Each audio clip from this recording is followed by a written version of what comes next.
এই মুহূর্তে আপনারা দেখতে পাচ্ছেন যে পুলিশের মুখোমুখি হয়ে স্লোগান দিচ্ছে এবং এই মুহূর্তে আমরা দেখতে পাচ্ছি যে কন্টিনেন্টালের সামনে শিক্ষার্থীরা অর্থাৎ বুয়েটের শিক্ষার্থীরা তারা অভিযোগ করে বলছে পুলিশের বিরুদ্ধে অভিযোগ করে কথা বলছেন এবং পুলিশের মুখোমুখি হয়ে কিন্তু কথা বলছেন। অন্যদিকে রমনাজনের ডিসি মাসুদ তিনি কিন্তু এখানে এসছেন এবং এই মুহূর্তে তারাও প্রোটোকল রেডি করছেন। আমরা দেখছি যে ফোর্স রেডি করছেন এবং এই দিকে শিক্ষার্থীরা কিন্তু মুখোমুখি অবস্থান নিয়ে তারা বিক্ষোভ করছে, স্লোগান দিচ্ছে, সেটি আমরা দেখতে পাচ্ছি। বাকবিতণ্ডা হচ্ছে পুলিশের সাথে, সেটি আমরা দেখতে পাচ্ছি।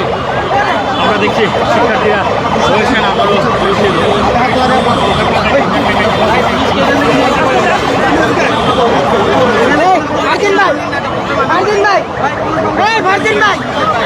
দর্শক একটু জানিয়ে রাখি, এর আগে সকাল থেকেই কিন্তু শাহবাগ এবং শাহবাগ কন্টিনেন্টালের সামনে কিন্তু উত্তাল পরিবেশ, সেটি আমরা লক্ষ্য করতে পারছি এবং বুয়েটের শিক্ষার্থীরা তারা আন্দোলনে অংশগ্রহণ করে এবং তারা যে তাদের দাবি, 3 দফা দাবির ভিত্তিতে তারা বিক্ষোভ করছে প্রথমে শাহবাগে এবং তারপরে কিন্তু তারা যমুনা ঘেরাওয়ের লক্ষ্যে তারা রওনা দেয় এবং পরবর্তীতে কন্টিনেন্টালের সামনে বুয়েট শিক্ষার্থীদেরকে আটকে দেওয়া হয়। পরবর্তীতে এক পর্যায়ে নিয়ন্ত্রণ করতে সাউন্ড গ্রেনেড, জল কামান, টিয়ার শেল কিন্তু নিক্ষেপ করেছে এবং পরবর্তীতে নিয়ন্ত্রণে কিছুটা আনলেও আবারও কিন্তু উত্তাল পরিবেশ, সেটি আমরা লক্ষ্য করতে পারছি। এদিকে পুলিশ সদস্যরা কিন্তু প্রস্তুতি নিচ্ছে বা আমরা লক্ষ্য করতে পেরেছি যে পুলিশ সদস্যরা তাদেরকে থামানোর চেষ্টা করছে। রমনাজনের ডিসি তিনি চেষ্টা করছেন তাদেরকে বোঝানোর চেষ্টা করছেন, আমরা সেটি দেখছি।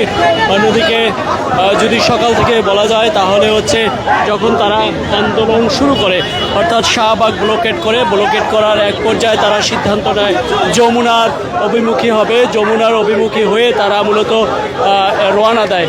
এক পর্যায়ে কন্টিনেন্টালের সামনে এসে পুলিশের ব্যারিকেডে আটকে যায় এবং পরবর্তীতে সেই ব্যারিকেড ভাঙার চেষ্টাকালে তারা মূলত তাদেরকে সাউন্ড গ্রেনেড এবং টিয়ার শেল এবং জল কামান নিক্ষেপ করে তাদেরকে আবারও শাহবাগ পাঠানোর চেষ্টা করে এবং পরবর্তীতে শাহবাগ গেলেও তারা আবার কিছুক্ষণ পরে ফিরে আসে এবং পুলিশকে ভুয়া স্লোগান দিচ্ছে কিন্তু আমরা দেখতে পাচ্ছি পুলিশের মুখোমুখি হয়ে।